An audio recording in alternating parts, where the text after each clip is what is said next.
बिस्मिल्लाहिर्रहमानिर्रहीम। अस्सलाम वालेकुम नाज़रीन, मैं अहमद फ़वाद हूँ। आप यूट्यूब चैनल देख रहे हैं।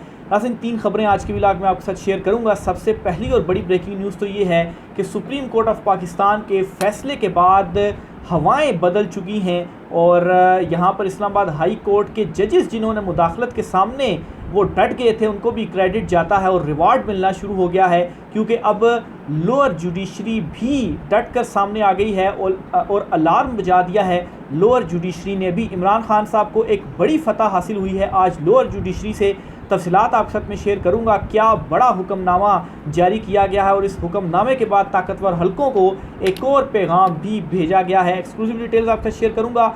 दूसरे नंबर पर नाजरीन, बिल आखिर खुद साख्ता तर्जुमान GHQ की जानिब से इमरान खान साहब की रिहाई की तस्दीक कर दी गई है।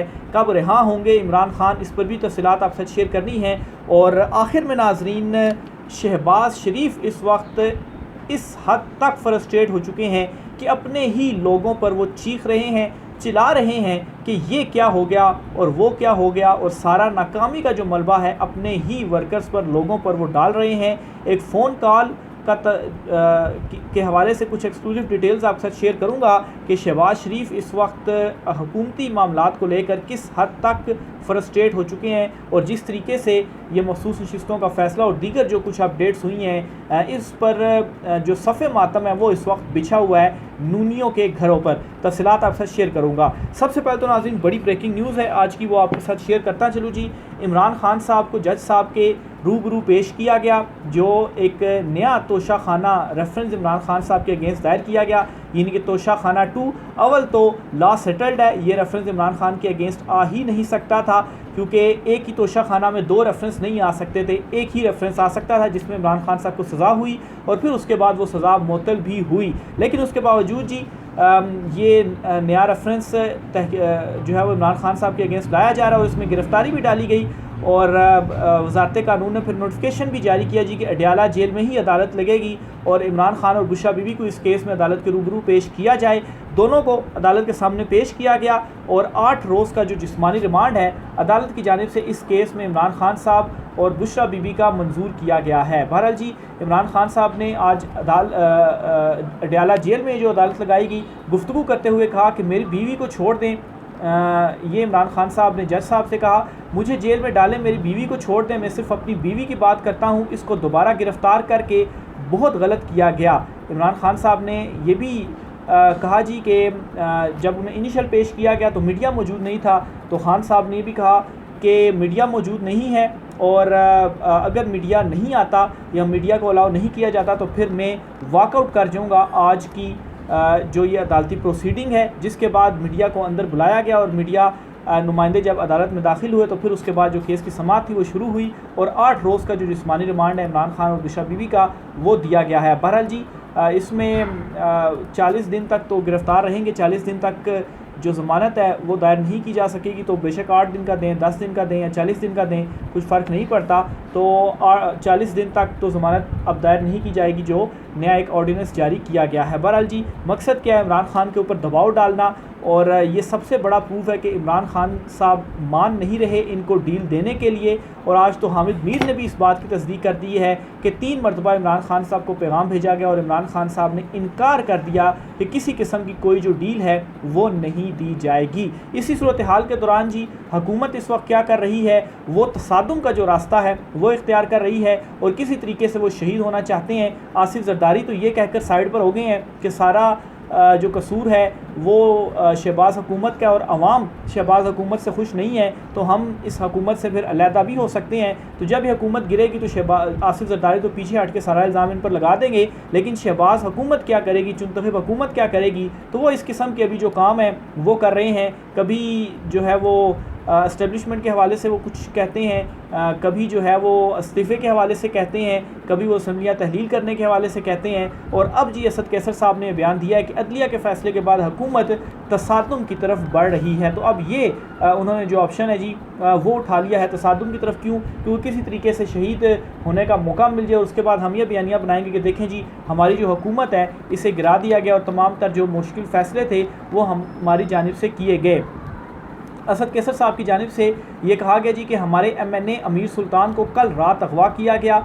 असद कैसर के मुताबिक अदलिया के फैसले पर हुकूमत तसादुम की तरफ बढ़ रही है, जिसके पास इख्तियार है वो ताकत के ज़ोर पर फैसले कर रहा है। अच्छा, एक तो अदलिया के फैसले के अगेंस्ट खुलकर ये सामने आ चुके हैं और जिस तरीके से वुज़रा इनके बयान दे रहे हैं, फ़ैसले को ये एक्सेप्ट नहीं कर रहे, कह रहे हैं जी कि कोई कानूनी तरीका इस तरह से निकालेंगे कि फ़ैसले पर इम्प्लीमेंट ना करना पड़े, लेकिन खैर ये चीज़ अब मुमकिन नहीं है। बहरहाल जी, MNAs पाकिस्तान तहरीक इंसाफ के चूँकि अब वो पार्टी PTI पार्लियामेंट में आ चुकी है, MNAs ने उसमें शमूलियत इख्तियार करनी है, पार्टी सर्टिफिकेट देना है, तो फिर उसके बाद असम्बली में भी चलना इनके लिए नामुमकिन हो जाएगा। तो अब क्या किया जा रहा है जी कि MNAs को उठाया जा रहा है। ये असद कैसर साहब ने कहा जी कि अमीर सुल्तान है, इनको उठाया गया और इनकी अब वफादारियाँ तब्दील करने की कोशिश की जाएगी। इस पर यह मशवरा भी दिया जा रहा है पाकिस्तान तहरीक इंसाफ को कि तमाम MNAs और MPAs जो हैं वो KP में चले जाएँ और पार्टी वाबस्तगी ज़ाहिर करें, इससे पहले कि बहुत देर हो जाए, सुस्ती ना की जाए। बड़ी जीत हासिल हुई है PTI को, अदलिया ने जो स्टैंड लिया हुआ है। अब तो लोअर जुडिशरी ने भी अलार्म बजा दिया है। लोअर जुडिशरी ने क्या फ़ैसले दिए आज मैं उसकी तरफ आता हूँ, लेकिन PTI को यहाँ पर वंस अगेन प्रोएक्टिव होना पड़ेगा, सुस्ती नहीं दिखानी पड़ेगी। तो पहले अपने जो MNAs MPAs हैं उनको थोड़ा कवर फराहम करें ताकि वो पार्टी सर्टिफिकेट दे दें और एक मरतबा PTI वापस आ जाए और उनके जो MNAs हैं वो सारे जो है वो पार्टी सर्टिफिकेट के बाद उनका वो काउंट हो जाए कि इतने हमारे MNAs और MPAs हैं और पार्लियामेंट में शो हो जाए, फिर उसके बाद वफादारियाँ तब्दील नहीं की जा सकती। तो पहले अभी चूँकि वो आज़ाद हैं, तो आज़ाद हैसियत में अगर उनको उठा लिया जाता है तो पार्टी सर्टिफिकेट नहीं दे पाएंगे। इसका मतलब है कि उनके ऊपर डिफ्लेक्शन क्लास लागू नहीं होती और वो PTI में शमूलियत इख्तियार नहीं कर पाएंगे। तो यहाँ पर थोड़ा बच कर पाकिस्तान तहरीक इंसाफ को चलना होगा। असद कैसर ने मज़ीद कहा जी कि लोगों की वफादारियाँ तब्दील करने के लिए इन पर जोर डाला जा रहा है, फ़ैसलों के ख़िलाफ़ बगावत हो रही है, कानून और आइन के मुताबिक मुल्क को ना चलाया गया तो मुल्क कायम नहीं रहेगा। आप पाकिस्तान को किस तरफ ले जा रहे हैं, ये मुल्क को ख़तरात से दो चार ना करें। उन्होंने कहा जी कि हम पाकिस्तानी आइन और कानून की जदोजहद जारी रखेंगे। मैं बहैसियत पाकिस्तान तहरीक इंसाफ का कारकुन बताना चाहता हूँ, हम अपनी जदोजहद जारी रखेंगे। तो ये असद कैसर साहब इन्होंने जो बड़ा बयान है वो दिया है। आगे चलते हुए जी, लोअर जुडिशरी की जानिब से बड़ी ब्रेकिंग न्यूज़ देता चलो जी, अलार्म बजा दिया गया है सुप्रीम कोर्ट के फ़ैसले के बाद और आज सनम जावेद को FIA के एक मुकदमे में इस्लामाबाद की अदालत में पेश किया गया, जहां इन्हें मुकदमे से डिस्चार्ज किया गया। मुकदमा इन पर यह था जी, FIA ने डाला के इदारों को इश्तियाल अंगेज़ बयानात पर लोगों को इन्होंने उकसाया इदारों के ख़िलाफ़, तो इसलिए इनको गिरफ़्तार किया जाता है। सनम जावेद को कोई 14-15 माह हो चुके हैं गिरफ़्तार हुए और आज FIA को याद आया कि इन्होंने उकसाया है 15 महीने पहले। तो इनको गारबन गुजरांवाला की अदालत से वहाँ से ये रिलीज़ हुई। उसके बाद बाहर पुलिस थी इस्लामाबाद की और FIA थी और इनको गिरफ़्तार किया गया, इस्लामाबाद लाया गया। इस्लामाबाद की अदालत आज इन्हें पेश किया गया और वहाँ से इनको रिहाई मिली। रिहाई मिलने के बाद आम तौर पर तो सनम जावेद की जैसी रिहाई होती थी साथ ही दूसरे मुकदमे में उनको गिरफ़्तार कर लिया जाता था, लेकिन आज इस तरह से हुआ कि जैसी उनकी रिहाई हुई तो वो बाहर आई, मिली, अपने वालिदैन के साथ वो जा रही थी और अपने वकील के साथ वो जा रही थी कि रास्ते में उनको दोबारा से गिरफ़्तार किया गया। तो पहले तो ये महसूस हो रहा था कि इस फ़ैसले के बाद जो ये बड़ा फ़ैसला आया है और ये बताता चलूँ आपको 12वां केस है सनम जावेद के अगेंस्ट जिसमें उनको जो रिहाई है वो मिली है और वो वापस घर जा रही थी। यही महसूस हो रहा था कि बस अब शायद उनको दोबारा गिरफ़्तार ना किया जाए, क्योंकि उनकी रिहाई को थोड़ा सा टाइम हो गया था। वैसे तो फौरी तौर पर गिरफ़्तार कर लिया जाता रहा पहले मुकदमों में, तो रास्ते में थी तो वहाँ पर उनको अभी जो इतलात आ रही है दोबारा से गिरफ़्तार कर लिया गया है। तो बहरहाल जी, अपनी ताकत का जो ज़ोर है, जिस तरह से असद कैसर साहब ने भी कहा जी कि तसादुम की तरफ जा रहे हैं और भरपूर ताकत का ये इस्तेमाल कर रहे हैं और रीज़न सिर्फ यही है कि बहुत थोड़ा टाइम रह गया है और कोशिश इस वक्त ताकतवर हलकों की ये है कि अक्टूबर-नवंबर से पहले तक इमरान खान के ऊपर जितना दबाव डाला जाए और इमरान खान को NRO उससे ले लिया जाए तो उतनी कोशिश की जाए। लेकिन अभी तक तो इमरान खान साहब डटे हुए हैं, उनके दोबारा गिरफ़्तार किया गया उनको और उनकी अहलिया को स्टिल इमरान खान साहब डटे हुए हैं। तो सनम जावेद हैं जी, इनको 10 मई 2023 को गिरफ़्तार किया गया था। तो मई, जून, जुलाई, तो तकरीबन ये कोई 14-15 महीने बनते हैं और अब दोबारा से इनको गिरफ़्तार कर लिया गया है। बहरहाल जी, खुद साख्ता तर्जुमान की जानिब से ये कहना है सुहेल वाइस साहब की जानिब से कि अब ऐसा लग रहा है कि सुप्रीम कोर्ट के फ़ैसले के बाद जो नूनी हुकूमत है उसकी उम्र इतनी नहीं होगी जितनी उम्मीद की जा रही थी। ये भी साफ नज़र आ रहा है कि अब खान को ज़्यादा देर तक जेल में रखना मुश्किल है। तो ये सुहेल वराइस साहब की जानिब से बड़ा जो दावा है वो किया गया है। और क्यों किया गया है, एक तो सुप्रीम कोर्ट, हाई कोर्ट और अब जो लोअर जुडिशरी है वो भी डट गई है, अलार्म बजा दिए गए हैं। और अडयाला जेल में कितना है कि ट्रायल कर लेंगे, केसेस तो बाद में आने ही आने हैं। तो उन केसेस का क्या हो रहा है अदालतों के अंदर, किस तरह से इमरान खान साहब बरी हो रहे हैं, बुशरा बीबी बरी हो रही हैं, दीगर कारकुनान बरी हो रहे हैं, लेकिन दोबारा गिरफ्तारियां डाली जा रही हैं। लेकिन अब जो नेक्स्ट स्टेप होगा, मेरे ख्याल से पीटीआई को भी इसके ऊपर देखना चाहिए कि अब इस हवाले से कोई दरख्वास्तें हाई कोर्ट्स में दायर की जाएँ कि ये बार बार जो गिरफ्तारियाँ हैं वो कर रहे हैं, इस सिलसिले को अब रुकना चाहिए। तो अब इस जगह पर, इस स्टेज पर जो चीज़ें हैं वो पहुंच चुकी हैं, क्योंकि जिस तरीके से अदलिया मुदाखलत के सामने डटी है, सुप्रीम कोर्ट ने जो फ़ैसला सुनाया उससे बहुत सारी जो चीज़ें हैं वो तब्दील हो चुकी हैं। और इस वक्त जो है वो ताकतवर हल्के भी फ्रस्ट्रेट हो चुके हैं कि इमरान खान को तोड़ा नहीं जा पा रहा अभी तक, और कुछ महीने हैं। और इस बात की तस्दीक अब सुहेल वराइस साहब भी कर रहे हैं, अपने एक कॉलम के ज़रिए उन्होंने ये किया और कहा जी कि नूनी हुकूमत ज़्यादा देर तक अब नहीं चल पाएगी जितना सोचा गया था पहले, और इमरान खान को भी ज़्यादा देर तक जेल में रखना मुश्किल है। तो असम्बलियाँ तहलील होने की तरफ जो मामलात हैं वो जा रहे हैं। और देखें अब इमरान खान साहब की जो रिहाई है, ये मुझे जो लगता है कि 3 महीने बहुत ज़्यादा इम्पॉर्टेंट हैं। Already supreme court of Pakistan के फ़ैसले के बाद जिस तरह से एकदम जो फ़िज़ा है वो तब्दील हुई है, तो आप देखेंगे कि 3 महीने के बाद भी ये जो मामलात हैं वो इसी तरीके से एकदम से तब्दील होंगे। और मेरे ख्याल से इस वक्त जो इंतज़ार है वो ही चीफ़ जस्टिस काजी फैज़ ईसा साहब की ही रिटायरमेंट का है, क्योंकि जब से वो चीफ़ जस्टिस बने हैं उसके बाद से जो असल काम है जुडिशरी का, सुप्रीम कोर्ट ऑफ पाकिस्तान में जो पेंडेंसी रेट है तारीख़ की बुलंद तरीन सतह पर इस वक्त चला गया है। इतने ज़्यादा मुकदमात पेंडिंग पड़े हुए हैं और मुदाखलत के मामले पर जिस तरीके से जो खामोशी है चीफ़ जस्टिस काजी फैज़ ईसा साहब की, अपने जजेस के साथ वो खड़े नहीं हो रहे।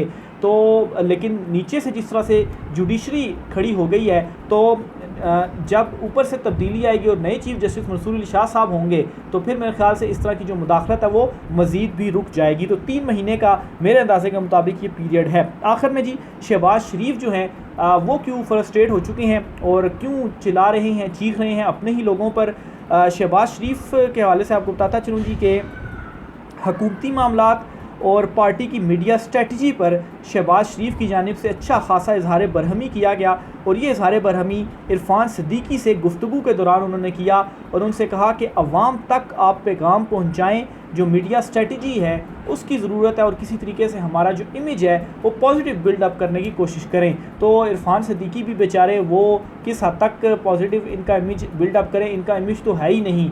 ये जो इनको हुकूमत इस वक्त खैरात में मिली हुई है, पीटीआई के हक़ के ऊपर जो इन्होंने डाका मारा हुआ है, फॉर्म 47 के ज़रिए चुनतखब होकर ये जो ऐवानों में बैठे हुए हैं, इनकी तो 17 सीटें भी नहीं थी जो इनको अवाम ने दी थी। तो ये अब अवाम को बेवकूफ़ समझते हैं कि हम मीडिया स्ट्रेटजी बनाएंगे और अवाम बेवकूफ़ बन जाएगी और हमें वोट देगी। तो अब ऐसा नहीं होने जा रहा। ऑलरेडी ताकतवर हलकों के ज़रिए मिलकर ये जो हुकूमत में आए हैं तो वहाँ से ताकतवरों के जो ऐवान हैं वो भी लरसना शुरू हो चुके हैं। तो इनको अपनी हुकूमत भी जाती हुई दिखाई इस वक्त दे रही है, क्योंकि उन्हीं का इनको सहारा था और दूसरा सहारा अवाम का होता है और असल मैंडेट तो अवाम का ही है, वो इनको हासिल नहीं है। तो दोनों तरफ से इस वक्त ये पिस चुके हैं और इस वक्त ये रास्ता तलाश कर रहे हैं कि किस तरफ हम जाएं, किसी तरीके से हम इन तमाम तर चीज़ों से निकलें। और ये इनकी इस वक्त जो सूरत हाल है वो हो चुकी है और अभी भी ये मीडिया स्ट्रेटजी के पीछे भाग रहे हैं कि मीडिया स्ट्रेटजी इस तरह से बन जाएगी तो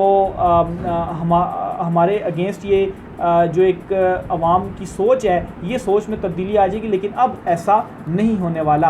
आखिर में जी आपको बताता चलूँ, DIG इस्लामाबाद TLP मुजाहिरीन के साथ नारेबाजी आज करते रहे जी। फैज़ाबाद ये एक मरतबा फिर से जो TLP धरने हैं वो हुए, लेकिन यहाँ पर देखें अफसोस की बात है कि DIG इस्लामाबाद जो हैं, जब पाकिस्तान तहरीक इंसाफ को जलसा करने की इजाज़त की बात आई, जब जमात इस्लामी के जो कारकुनान वगैरह हैं वो एहतजाज वगैरह करें तो उनको तो एहतजाज नहीं करने देना, जलसा नहीं करने देना, लेकिन ये TLP वाले जब आएँ तो इनके साथ आपने नारेबाजी करनी है। तो खैर इससे फिर वाज़ेह यही होता है कि DIG जो हैं वो भी शायद किसी और के कहने के ऊपर कोई चीज़ें करते हैं और इसकी बिल्कुल इजाज़त है क्योंकि इसकी इजाज़त ऊपर से आई है तो फिर इनकी क्या मजाल के ये किसी को रोक सकें, लेकिन जहाँ पर ऊपर से इजाज़त नहीं है तो फिर उनके अगेंस्ट ये भी जो कार्रवाइयाँ हैं वो करते हैं। तो ये नाज़रीन आज की कुछ अहम तरीन तफसीलात थी। राय का इज़हार कीजिएगा। आज की ब्लॉग से इतना ही, इजाज़त दीजिए, अल्लाह हाफ़िज़।